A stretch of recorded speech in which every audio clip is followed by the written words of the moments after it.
con gracia irresistible.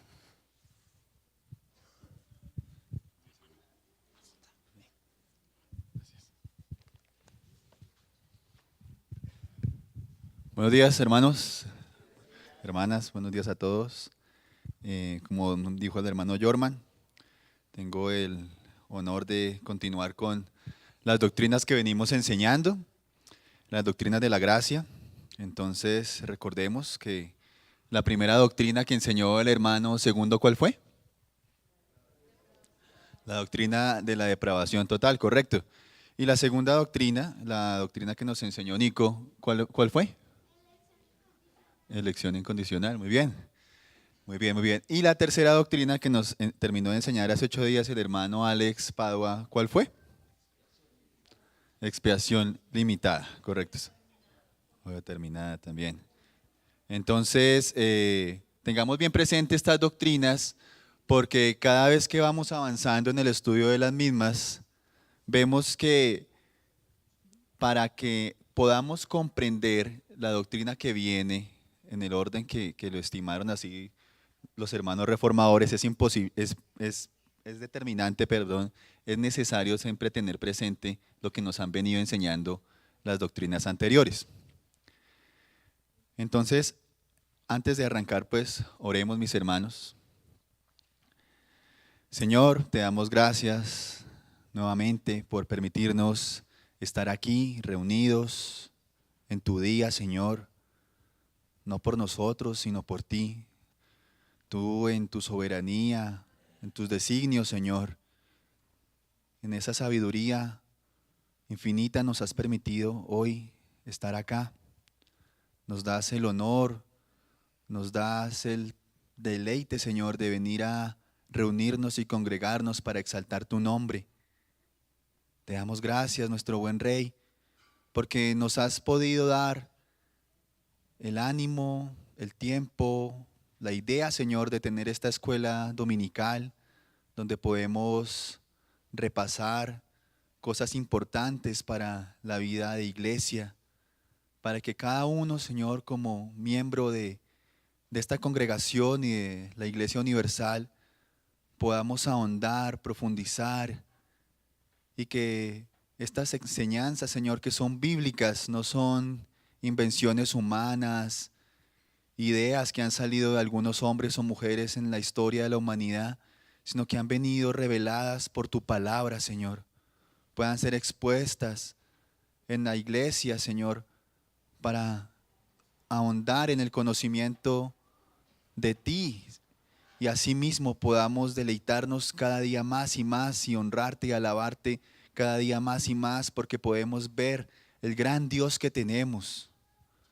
Te pedimos, Señor, y te pido en especial en este día por mis hermanos para que seas tú a través de tu Santo Espíritu, Señor, llevando la palabra predicada el día de hoy, la enseñanza, la alabanza a sus corazones, a sus mentes y podamos todos, Señor, ser instruidos, ser capacitados, ser humillados y podamos exaltar tu nombre. Te pido también por mí, Señor, para que seas tú guiándome, para que seas tú el que tome o que mejor lleve el control como siempre lo has hecho, Señor, y me hagas entender, Padre Santo, que esto es para tu gloria, para tu honra, para la alabanza tuya, Señor. Que tu Santo Espíritu, Señor, sea ayudándome. Te lo ruego, mi buen Dios. En el nombre de Jesús oramos. Amén y amén. Bueno, entonces, como comentaba el hermano Jorman, me corresponde a mí la gracia irresistible. También la conocemos como llamamiento eficaz o gracia eficaz. Tiene varios nombres, ya vamos a ver por qué se dan otros nombres a algunas de las doctrinas, para qué o por qué ocurre esto. Una de las cosas más grandiosas que el Señor me ha concedido experimentar es que las doctrinas de la gracia no son solo verdades para el entretenimiento de nuestro intelecto. No es algo que nos haga sentir tal vez más inteligentes que los demás hermanos, ¿cierto? Que pronto hablamos nosotros de las doctrinas de la gracia y al momento de compartir con otros hermanos, tal vez más nuevos en el Evangelio, llegue a ser algo para nosotros mismos, sino que es algo grandioso porque aviva el gozo en nosotros, ¿sí? Cuando comenzamos a entender estas verdades, es algo que nos deleita en el Señor, que nos damos cuenta que no es algo que solo sea para tal vez alimentar nuestro orgullo, ¿sí? Sino que es algo que nos vivifica, nos edifica, nos llena de deleite, repito. Y por eso para mí es un honor hablar hoy sobre ella. Sí, reitero, hablaremos sobre la gracia irresistible. Como les comentaba, tiene otros nombres. Y hay muchos teólogos que prefieren llamar a esta doctrina de otra forma. Dentro de ella, la gracia eficaz o llamamiento eficaz. Y no porque ellos crean que la doctrina clásica de la gracia irresistible, o no crean en la doctrina clásica de la gracia irresistible, sino que para algunas personas es confusa cuando la escuchan de esta forma, cuando es articulada en estos términos de gracia irresistible. R.C. Sproul, ¿sí? Él nos cuenta, les voy a contar una anécdota que él cuenta sobre este tema. Él estaba estudiando en un seminario. Él tenía un profesor que enseñaba Nuevo Testamento. Y el hombre que enseñaba Nuevo Testamento también era el presidente de ese seminario, y era un seminario presbiteriano, si no era cualquier seminario. Y un día, en una clase, uno de los estudiantes levantó la mano y le preguntó al profesor: ¿usted cree en la doctrina de la elección?, le preguntó este estudiante. Y el profesor como que se irritó con la pregunta, mostró como una irritación. Y dijo que con énfasis él no creía en esa doctrina, porque él no creía que Dios llevaba a la gente gritando, ¿sí?, y pataleando contra su voluntad al reino de Dios.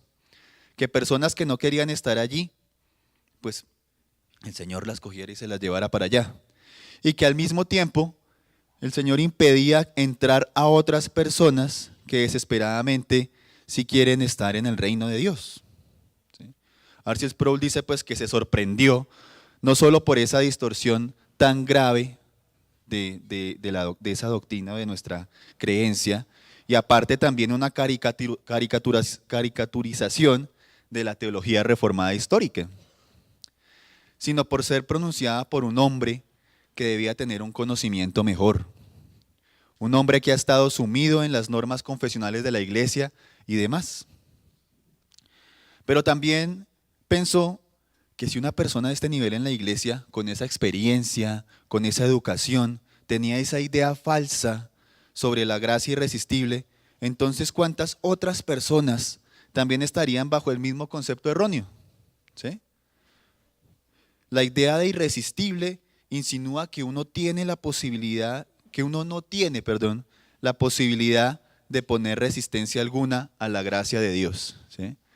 Entonces ahí el meollo del asunto cuando hablamos de otros nombres que se le da a la doctrina. Repito, esa idea de irresistible insinúa que uno no tiene la posibilidad de poner resistencia alguna a la gracia de Dios. Ahora bien, amados hermanos, la historia de la raza humana es la historia de una resistencia brutal de los seres humanos a la dulzura de la gracia de Dios. Lo que se entiende por gracia irresistible no es lo que la palabra sugiere. Es decir, que es imposible de ser resistida. Ojo con eso, tengámoslo bien presente ahí. No se me vayan a perder, ¿sí? Porque esto es bien importante, esto es como el meollo del asunto. De hecho, ¿somos capaces de resistir la gracia de Dios? Y sí, resistimos la gracia de Dios. Vamos a ver unos pasajes donde esto nos aclara este tema. ¿Algún hermano o hermana que me ayude con Hechos 7:51? Hechos 7:51. ¿Quién dijo yo? Listo. 7:51, sí señor.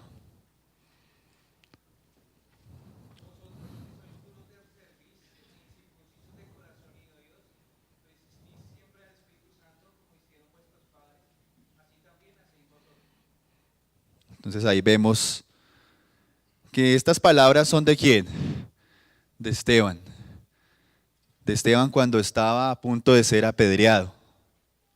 Cuando está exponiendo la palabra. Antes de él ser apedreado, él da un sermón completo. ¿Verdad? Es una exposición de la palabra impresionante.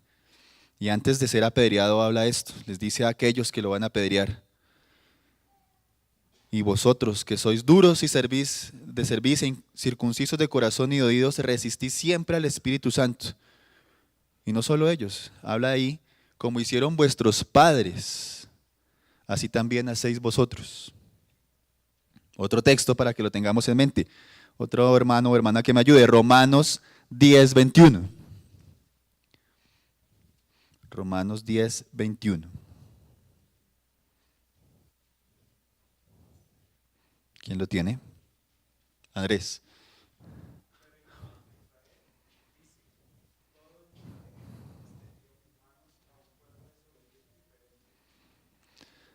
Correcto. Acá Pablo está citando Isaías. Y vemos que habla de un pueblo desobediente y rebelde.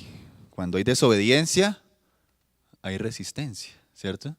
Cuando hay rebeldía, hay resistencia. Ahora otro hermano o hermana que me ayude con Juan 3:19. Juan 3:19. Hermana ya, Durley.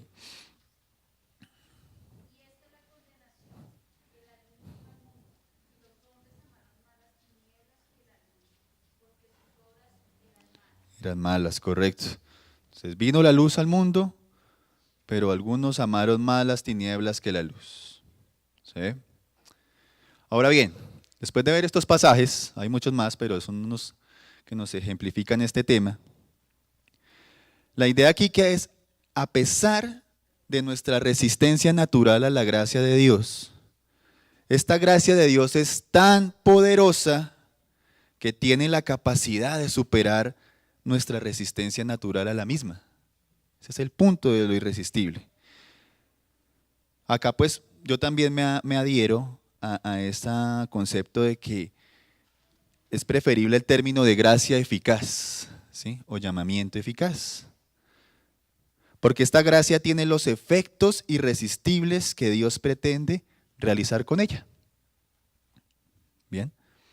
Ahora vamos a ver este tema, o en unos pasajes vamos a ver que esta gracia irresistible o gracia eficaz es capaz de vencer esa resistencia natural que nosotros tenemos a la gracia de Dios. Y ahí es donde vamos a tener también que tener presente que ¿por qué tenemos esa resistencia nosotros? Porque somos depravados totales, ¿sí? Porque somos, como decía Nico, tenemos una incapacidad total. ¿Quién me ayuda, por favor, con Efesios 1:11? Efesios 1:11. ¿Quién lo tiene? Marlon.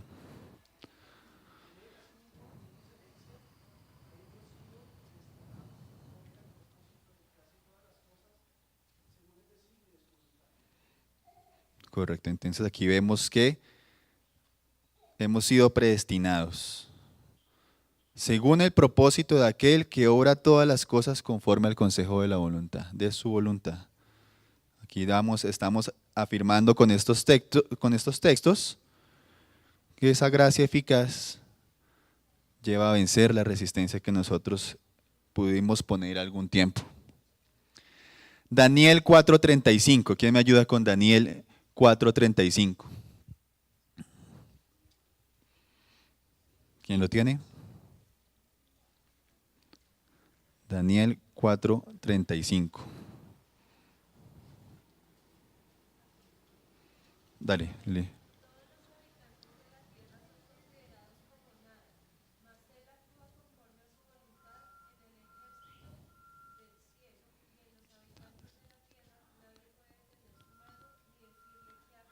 ¿Qué has hecho? Correcto. Nadie puede detener su mano y decirle qué has hecho. Estas palabras son ¿de quién? De Nabucodonosor.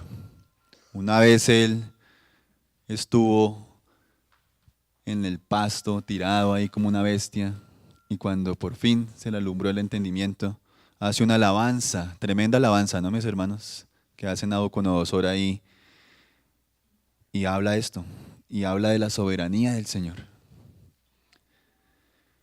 Ahora repasemos Romanos 9 del 14 al 23, lo voy a leer yo. Romanos 9 del 14 al 23. ¿Qué diremos entonces? ¿Que hay injusticia en Dios? De ningún modo, porque Él dice a Moisés: tendré misericordia del que yo tenga misericordia, y tendré compasión del que yo tenga compasión.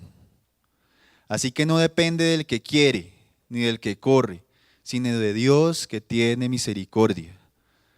Porque la Escritura dice a Faraón: para esto mismo te he levantado, para demostrar mi poder en ti, y para que mi nombre sea proclamado por toda la tierra. Así que del que quiere tiene misericordia, y al que quiere endurece. Me dirás entonces, ¿por qué? Pues todavía reprocha a Dios. ¿Por qué? ¿Quién resiste a su voluntad? Al contrario, ¿quién eres tú, hombre, que le contestas a Dios? ¿Dirá acaso el objeto modelado al que lo modela: ¿por qué me hiciste así? ¿O no tiene el alfarero derecho sobre el barro de hacer de la misma masa un vaso para uso honorable y otro para uso ordinario? Y que si Dios, aunque dispuesto a demostrar su ira y hacer notorio su poder, soportó con mucha paciencia a los vasos de ira preparados para destrucción, lo hizo para dar a conocer las riquezas de su gloria sobre los vasos de misericordia que de antemano Él preparó para su gloria. Para gloria. Para gloria. Pues aquí vemos que el Señor es todopoderoso, que el Señor es soberano, que el Señor tiene misericordia de quien quiere tener misericordia, y que su gracia es eficaz, y en cualquier momento, cuando Él lo ha determinado, puede vencer nuestra resistencia. Ahora vamos a ver un punto importante acá, y es lo siguiente, es como un punto de inflexión. Ahora lo que estamos realmente buscando en esta controversia es la relación entre la gracia, la obra de Dios y nuestra respuesta a ella. Esa relación es la relación entre fe y regeneración. ¿Sí? Relación entre fe y regeneración. De hecho, históricamente, si hay un punto que divida la teología reformada, la teología que nosotros profesamos, de otras teologías, es el tema de la relación de estas dos ideas, de la relación entre fe y generación. En el pensamiento de la reforma histórica, la idea es esta. ¿Cuál es la idea de la reforma histórica? Que la regeneración precede a la fe. Ahora, permítame en un momento para explicar un matiz sutil de esta palabra. Cuando usamos el término precede, por lo general estamos hablando de algo que viene antes que otra cosa en el tiempo. ¿Sí? Es algo que viene antes de otra cosa en el tiempo. Eso es claro, ¿cierto? Es decir, si algo precede a otra cosa en el tiempo, decimos que tiene una prioridad temporal. Una cosa sucede y luego, después o más tarde, la otra cosa viene tras ella o tras de ella. Lo que vemos aquí en esta fórmula con respecto a esto es lo que se llama el orden de la salvación. Es otro tema bien bonito, bien importante también. Algunos yo sé que lo tienen muy claro acá, otros tal vez no. Es una invitación para que en algún momento, tiempo libre, una googleadita y busquen orden de la salvación. Y también en este orden de la salvación y en este tema de prioridad temporal y en la idea que estamos hablando que la regeneración precede a la fe, esto también lo llamamos como una prioridad lógica. ¿Listo? Ténganlo ahí presente. En este caso, por ejemplo, creemos que la justificación es solo por fe. ¿Sí? Bien lo sabemos, ¿no? Somos justificados por la fe. No decimos que la fe es por la justificación. ¿Sí?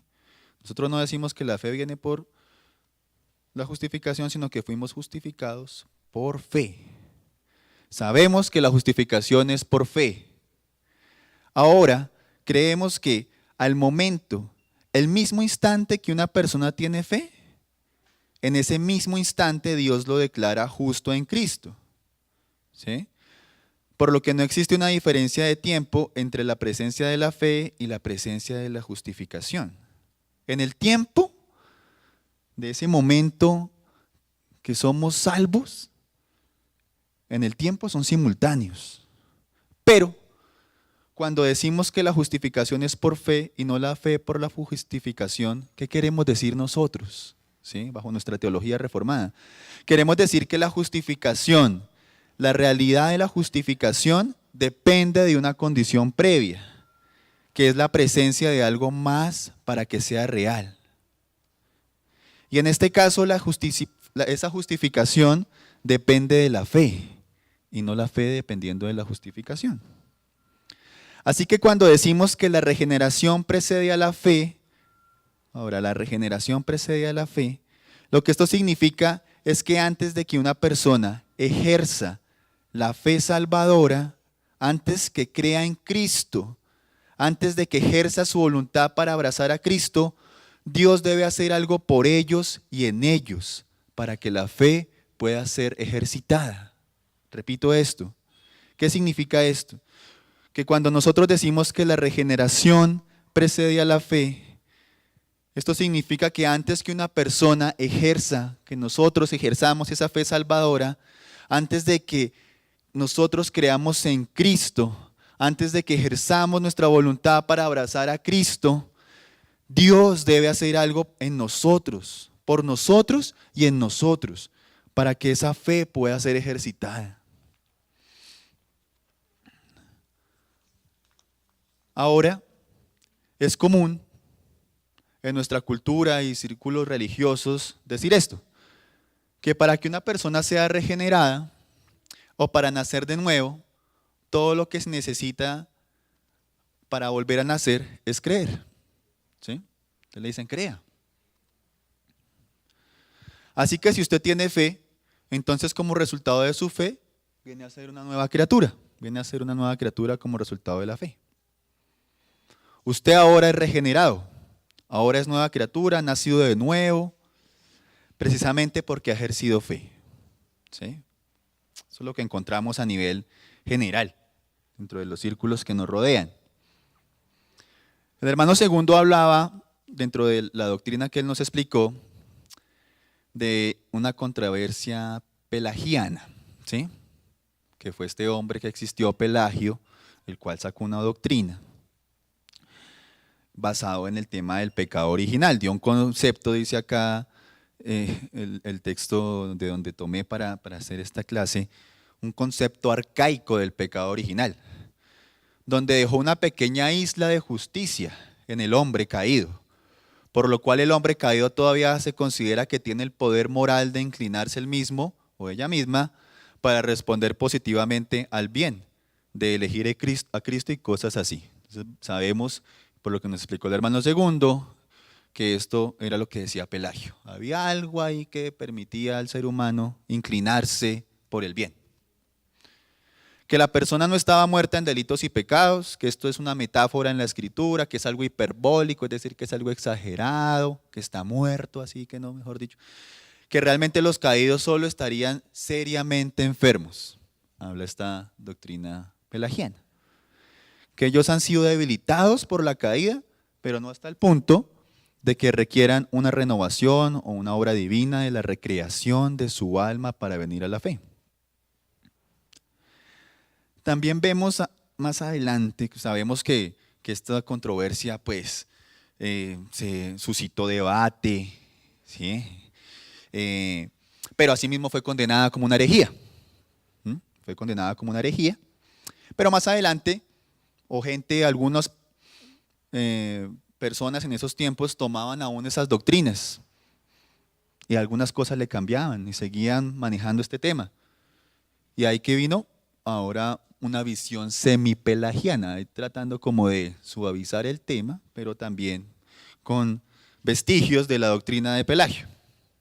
¿Qué decía esto? Que el hombre caído todavía tiene en su corazón la capacidad de ejercer la fe si Dios lo cautiva. Entonces se hablaba de la caída, pero que todavía podía ejercer la fe si Dios lo cautivaba, si lo incitaba o de alguna manera lo atraía. ¿Sí?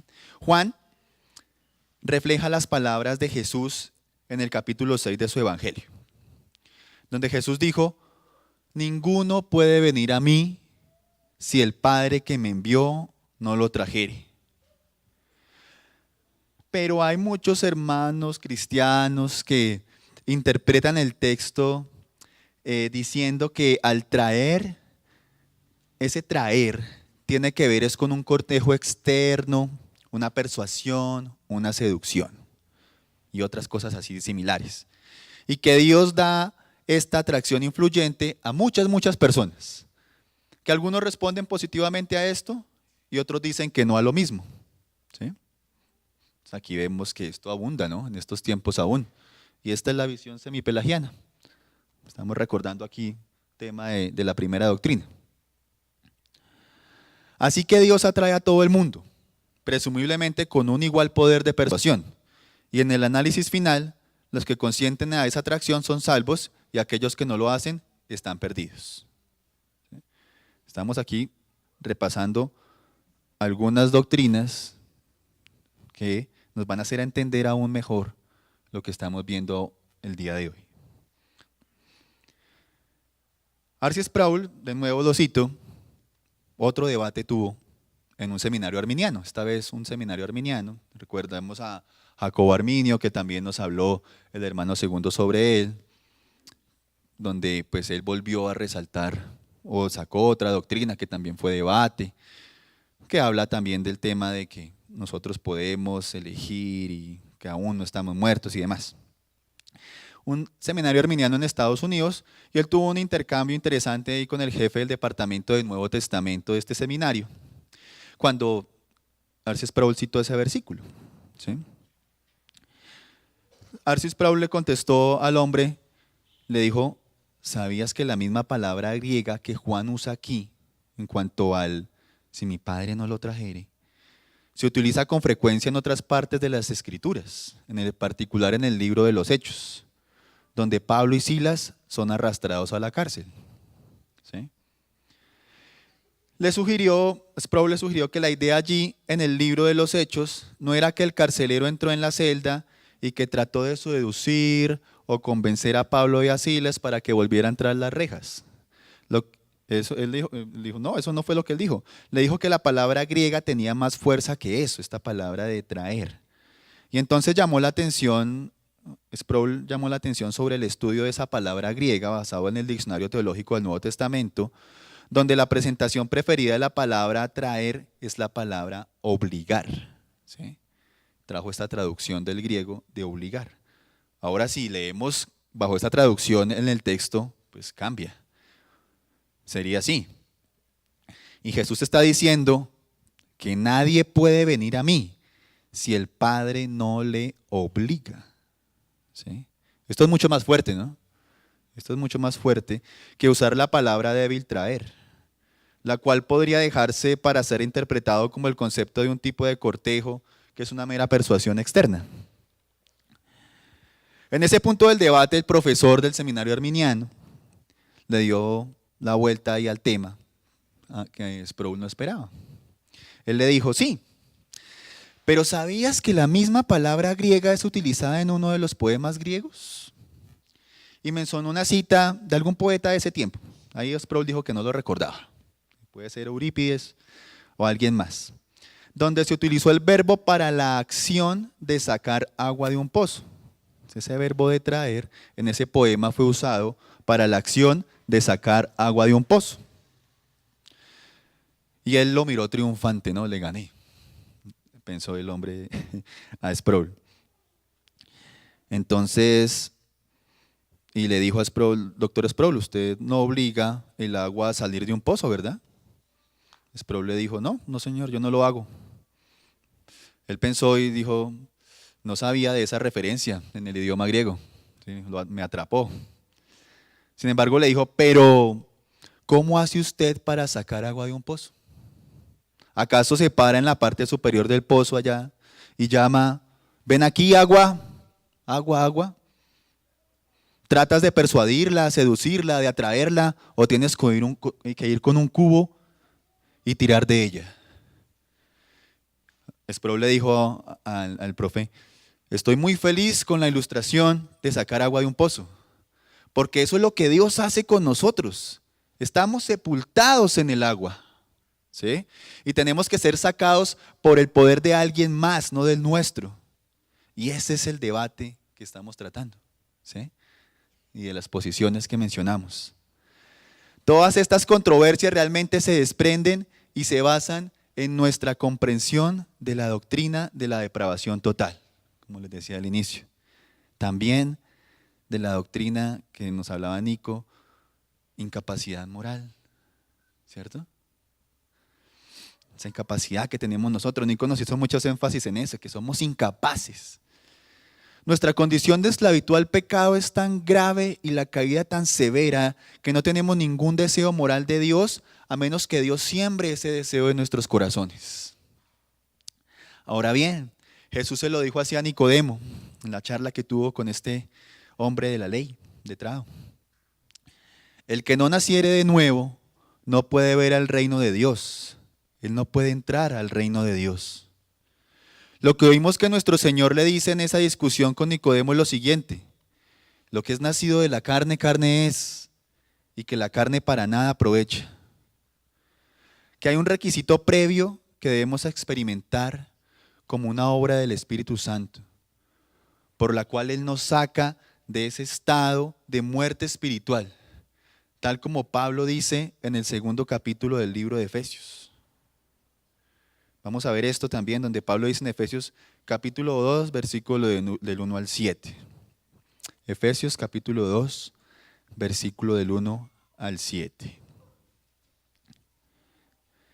Dice: y Él os dio vida a vosotros, cuando estabais muertos en vuestros delitos y pecados, en los cuales anduvisteis en otro tiempo, siguiendo la corriente de este mundo, conforme al príncipe de la potestad del aire, el espíritu que ahora opera en los hijos de desobediencia, entre los cuales también todos nosotros vivimos en otro tiempo, en los deseos de nuestra carne, haciendo la voluntad de la carne y de los pensamientos, y éramos por naturaleza hijos de ira, lo mismo que los demás. Pero Dios, glorioso pero, dijo Sugel Michelin que la hija le había regalado un cuadro que dice así: pero Dios, y lo puso allá en su estudio. Pero Dios, que es rico en misericordia, por su gran amor con que nos amó, aun estando nosotros muertos en pecados, nos dio vida juntamente con Cristo. Luego entre paréntesis dice: porque por gracia sois salvos. Y juntamente con Él nos resucitó, y asimismo nos hizo sentar en los lugares celestiales con Cristo Jesús. Y luego de nuevo en el versículo 8, ahí vamos: porque por gracia sois salvos, por medio de la fe, y esto no de vosotros. Una vez más aquí el antecedente inmediato de que es fe. Fe. Es el don de Dios. Esa fe es el don de Dios. Entonces acá vemos, hermanos, que lo que Agustín le decía a Pelagio, lo que Lutero le decía a Erasmo, lo que Calvino le decía al mundo, lo que Edwards le decía a Chancy, y lo que nosotros estamos diciendo aquí a nuestros amigos hoy es que la fe misma es un don que es dado y es gestada en nosotros por la regeneración. que veíamos antes, por la regeneración. No es que el Espíritu Santo arrastra a la gente pataleando y gritando en contra de su voluntad para venir a Cristo, no. ¿Cuándo hemos visto eso? Sino que lo que el Espíritu Santo hace es cambiar la inclinación y disposición de nuestros corazones, para que si antes no estábamos dispuestos a abrazar a Cristo, ahora estemos dispuestos y más que dispuestos. De hecho, no somos arrastrados a Cristo, corremos a Cristo y nos abrazamos a Él con alegría porque el Espíritu ha cambiado nuestros corazones. Ese corazón ya no es un corazón de piedra que es indiferente a los mandamientos de Dios y a las invitaciones del Evangelio. ¿Cuántas invitaciones nos hicieron, hermanos, antes de venir a Cristo? Pues por mí, muchas. Me hicieron demasiadas. Mi mamá, mi hermana, tanta gente que me invitó. Pero llegó un día que el Señor derritió mi corazón de piedra y corrí a Cristo. Yo sé que así nos ocurrió a todos. Dios derrite la dureza de nuestros corazones cuando Él nos hace nuevas criaturas, que estando muertos, el Espíritu Santo nos resucita de la muerte espiritual para que vayamos a Cristo, porque queremos ir a Cristo. Ahora queremos ir a Cristo, queremos correr hacia Él. Pero la razón por la que quiero ir a Cristo es debido a que Dios ya ha hecho una obra de gracia en mi alma. Repito, ¿por qué queremos correr a Cristo? Porque Dios ha hecho una obra de gracia en nuestras almas. Sin esa obra nunca hubiéramos tenido el deseo de ir a Cristo. Por eso decimos que la regeneración precede a la fe. También creemos en el pensamiento reformado de que la regeneración es monergista. ¿Sí? Entonces, monergismo, dijo el pastor Edgar, ya empezó con esas palabras raras, pero es una palabra que debemos tener presente, es importante. ¿Qué es esta palabra? Es una palabra compleja tal vez, ¿cierto? Algunos la habrán escuchado, otros no. ¿Qué significa esta palabra? Que en esta operación divina llamada nuevo nacimiento o regeneración es la obra de Dios en el alma humana y solo la obra de Dios. Hay una unidad de medida de energía y de trabajo que es el ergo, que hace parte de la palabra monergista. La palabra energía proviene de esta idea de ergo. Mono significa uno. Así que monergismo significa uno trabajando. Que la obra de regeneración en mi corazón es algo que Dios hace con su poder, no con el 50% de mi poder y el 50% de su poder, no con el 99% de su poder y con un 1% de mi poder o de mi fuerza, sino que es 100% obra de Dios. Él y solo Él tiene el poder para cambiar la disposición del alma y del corazón humano para llevarnos a la fe. Y cuando Él ejerce esta gracia en el alma, Él produce el efecto que pretende lograr con Él. Cuando Dios nos crea, en primer lugar, cuando Él nos trae a la existencia, venimos a nacer, bebecitos del vientre de nuestras madres, nosotros no ayudamos, ¿cierto? Nosotros no ayudamos en nada.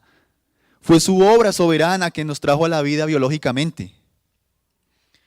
Cuando Él nos trae a la vida espiritual de manera salvífica, en su obra y solo de Él, que nos lleva a ese estado de nuevo nacimiento y de creación renovada, ahí también por eso es que lo llamamos a esto gracia eficaz. Esa es la gracia eficaz que nos trae a esa nueva vida, a ese nuevo nacimiento, que vence nuestra resistencia. ¿En qué momento? En el momento en que bajo su soberana y buena voluntad Él lo quiso. Es gracia que funciona. Es gracia que trae consigo lo que Dios quiere que ocurra. Permítanme leer un pasaje que se encuentra en el histórico ensayo introductorio de la que es quizá la obra más importante que hizo Lutero. Al menos un libro que él creyó que fue su obra más importante, La esclavitud de la voluntad. Esa introducción la hace, fue escrita en conjunto por dos hombres. Uno de ellos fue J.I. Packer, creo que se pronuncia, Packer. Aquí tenemos un párrafo de esa introducción. Dice así: ¿viene nuestra salvación totalmente de Dios? ¿O en última instancia depende de algo que hagamos nosotros mismos? Aquellos que dicen esto último, tal como lo hicieron los arminianos, niegan la absoluta impotencia del hombre en pecado y afirman que una forma de semipelagianismo es cierta después de todo. No es de extrañar entonces, dicen los autores de esta introducción, que la teología reformada posterior condenara el arminianismo. En principio, como un retorno a Roma. Cuando se habla de Roma, ¿de qué hablamos? De la Iglesia Católica Romana.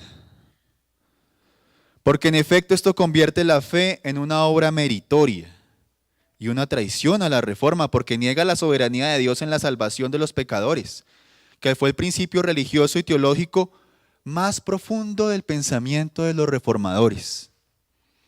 Lo que ellos dicen aquí en esta introducción está continuando con el trabajo de Lutero en contra de Erasmo, de que toda la controversia sobre la justificación era un problema superficial que apenas cubría la pregunta más profunda que originó la controversia en primer lugar. Esa pregunta fue de si nuestra salvación es únicamente por la gracia de Dios o no. Y de eso era lo que Lutero fue celoso al hablar en su obra sobre la esclavitud de la voluntad. Si en realidad estamos muertos en delitos y pecados, si de hecho nuestra voluntad está cautiva por los deseos de nuestra carne y que si necesitamos ser liberados de nuestra propia carne a fin de ser salvos, entonces evidentemente en el análisis final, la salvación es algo que Dios hace en nosotros y por nosotros. No es algo que de alguna manera hagamos por nosotros mismos. Para terminar, mis hermanos, les quiero leer algo que Spurgeon decía sobre también este tema de la gracia eficaz, o llamamiento eficaz, o gracia irresistible. Declaraba Spurgeon que la gracia irresistible hace que incluso los corazones más reacios estén receptivos a la oferta de la salvación. Observa la enorme confianza que demostraba al predicar el Evangelio Spurgeon. Si Jesucristo viniera a esta plataforma en esta noche, ¿qué harían muchas personas con él? Si viniera y dijera, aquí estoy, te amo. ¿Quieres recibir la salvación por medio de mí? Ninguno de ustedes lo aceptaría si dependiera de su propia voluntad. Él mismo dijo, nadie puede venir a mí si no lo trae el Padre que me envió. Juan 6:4, reiteramos ahí. Lo queremos y aquí lo tenemos. Vendrán, vendrán. Puede que algunos se burlen, que nos desprecien, pero Jesucristo no murió por nada. Aunque algunos de ustedes lo rechacen, hay otros que no lo harán. Aunque algunos no son salvos, otros lo serán. Cristo verá su descendencia, prolongará sus días y llevará a cabo la voluntad del Padre. Vendrán. Y nada en el cielo, ni en la tierra, ni en el infierno podrá evitar que vengan. Spurgeon era tan valiente como un león al proclamar el mensaje salvífico de Cristo. Su valentía venía de su confianza en que el Espíritu Santo cambiaría los corazones de los que han sido escogidos para creer en Cristo. En pocas palabras, Spurgeon sabía que el Espíritu garantizaba que la palabra de Dios no volvería vacía. La gracia irresistible es una gracia triunfante, mis hermanos. Bueno, mis hermanos, la próxima semana, en 15 días, va a continuar porque en 8 me toca de jurado, de votación, entonces no puedo estar acá. Pero dentro de 2 semanas continuaremos y vamos a tocar algo importante también, es ver, aparte de todo lo que ya hemos visto de la gracia eficaz o irresistible, es ver la importancia también. ¿Por qué esto es importante para nosotros? ¿Por qué es importante saberlo? Ya hemos tocado algunos puntos, pero vamos a profundizar en los mismos para que lo tengamos bien presente y lo tengamos bien en mente, mis hermanos. Oremos para terminar esta clase. Señor, te damos gracias por tu palabra, porque este tema que acabamos de tocar no es una invención humana, no viene del pensamiento de algunos hombres que se les ocurrió de repente. Está en tu palabra, Señor, como lo leímos, como lo vimos, como lo repasamos históricamente, como muchos hombres que tú has usado durante la historia de la humanidad, así lo han declarado. Gracias, Señor, por la riqueza de tu palabra, por los dones dados a tu iglesia, porque podemos ver, Señor, y repasar estas maravillosas doctrinas que nos humillan y nos dan esperanza. Esperanza porque sabemos que no depende de nosotros, sino solamente de ti. ¿En qué mejores manos podemos estar? Si dependiera de nosotros, seguramente no estaríamos acá. Pero sabemos que la obra es tuya, Señor. Por eso podemos venir aquí a adorarte, a cantar alabanzas, a escuchar tu palabra, tu evangelio, a gozarnos con nuestros hermanos en ello. Gracias, Señor. Gracias, nuestro buen Rey. Continuamos, Señor, adorándote en esta mañana. Te pedimos para que sigas aquí, Señor, para que cautives, Señor, nuestra mente y corazón y podamos seguir alabándote y exaltándote, nuestro buen Rey. Por el mérito de Cristo en la cruz oramos, Señor. Amén y amén.